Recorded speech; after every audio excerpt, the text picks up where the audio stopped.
It's going on YouTube. What's going on, guys?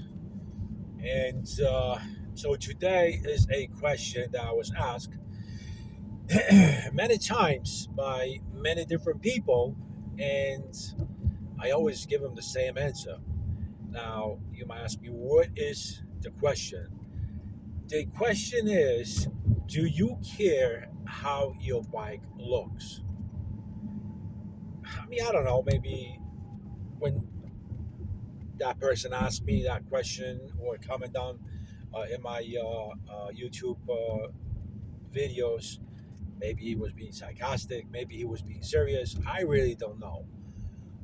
Before I go over the video, I actually went to a football game and I kind of lost my voice, which completely sucks. So I might sound a little bit awkward and different, but it is still me. So saying that, now I look at my bike and I looked at other people's bikes. And honestly, to tell you and to tell everybody else, I don't care how your bike looks or how my bike looks. Because at the end of the day, if I can ride my bike full throttle all day long and not have a problem and troubleshoot it on the roads, I have succeeded of building the bike. Um, you know, there are bikes out there where you gotta troubleshoot it every time you take it out on the roads.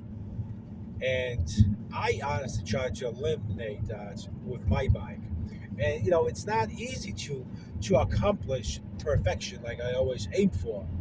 So, whether you straighten your suspension or your rear ends or your forks or your handlebars or your tires or your wheels or your spokes or bearings, whatever you're doing to a bike, you are trying to improve it.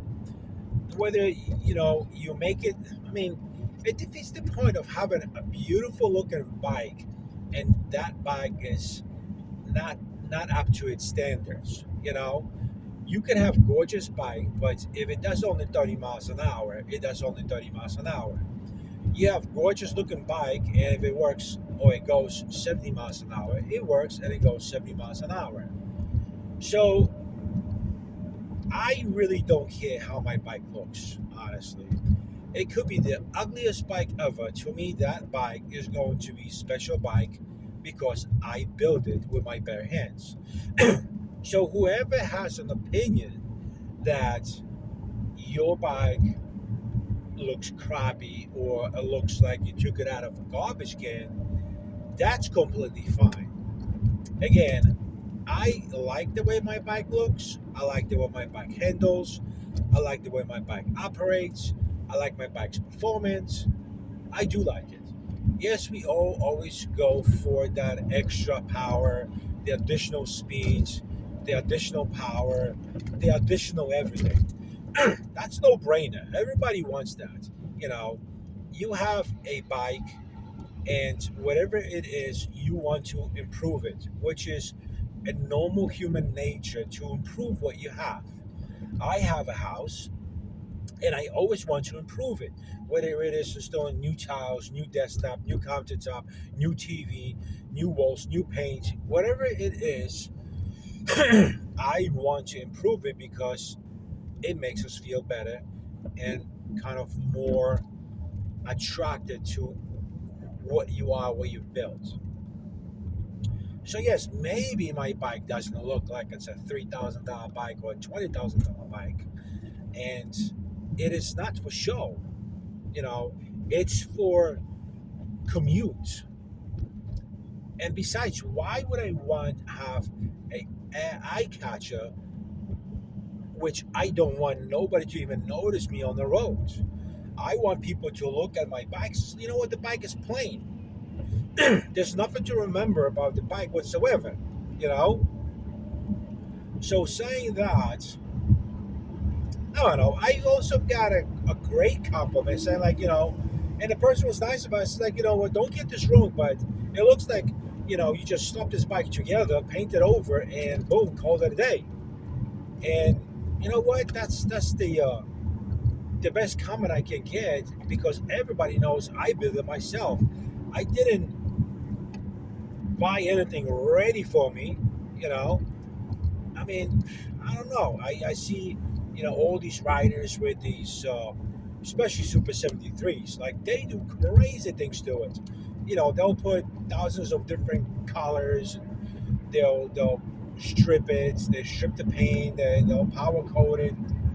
They'll do all kinds of things. And, at the end of the day, it's still the same bike.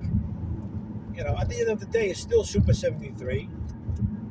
You know, I understand because I've been there where, you have a 3,000 watt motor, then you have a 5,000 watt motor, then you have an 8,000, then you have a 12,000, then you have a 20,000, then you got a 25,000, hot motor, and you keep improving. But now at the end of the day, where's the cutoff? Where are you when and at what point are you going to stop thinking that you need to improve your bike? If I can accomplish the distance at a comfortable speed, and my comfortable speed is pretty much 55 miles an hour, that's very comfortable. There's no doubt about it. So when is it that you're going to say enough is enough? I've built enough, and I think it's okay. However, I do not have a problem, and I completely understand when you want to change things and you want to improve things. Then on the other hand, it really depends, you know, how much these accessories are costing you. Because if you spend arm and a leg, it's a problem. And again, I'm not going to talk about batteries and spending a couple of $1,000s for the batteries. That's up to the individual. Okay, I can't compare one battery that's $200, one battery that's $3,000. That's just impossible. There's got to be some sort of difference. Most likely, okay, most of the times. But in reality, we keep improving our bikes because different reasons. We want to make sure that the bike is, nice, good looking, sharp looking, appealing. There's lots of reasons.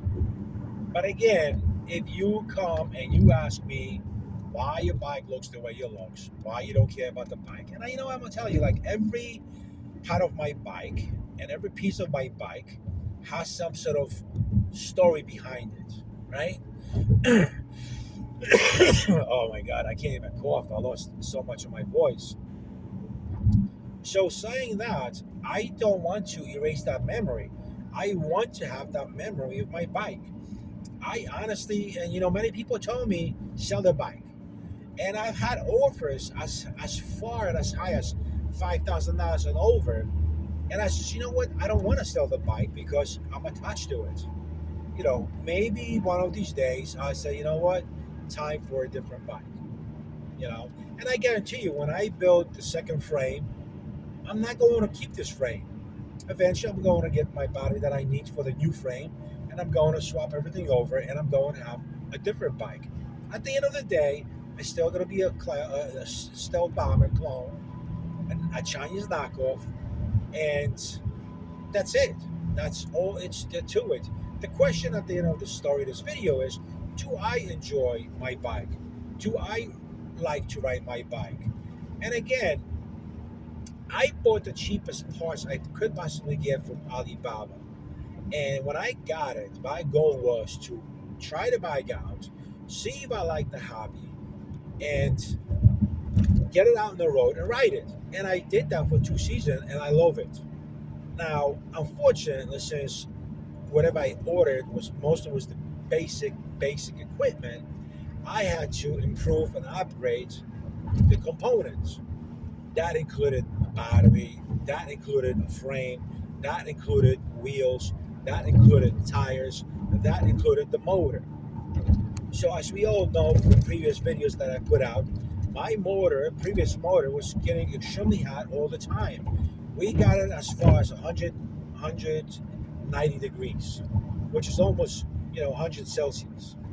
So these temperatures are very dangerous, and I got stuck on my bike a couple of times. And let me tell you, it is not a pleasant experience to get stuck with a big heavy bike like that.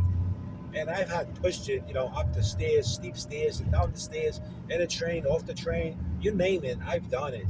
So yeah, can you pedal it? Yes. Is it comfortable? No. But you could do it. You could pedal it. That's the entire purpose. Be between the pedals rather than pegs. Besides the legalities and everything else behind that theory.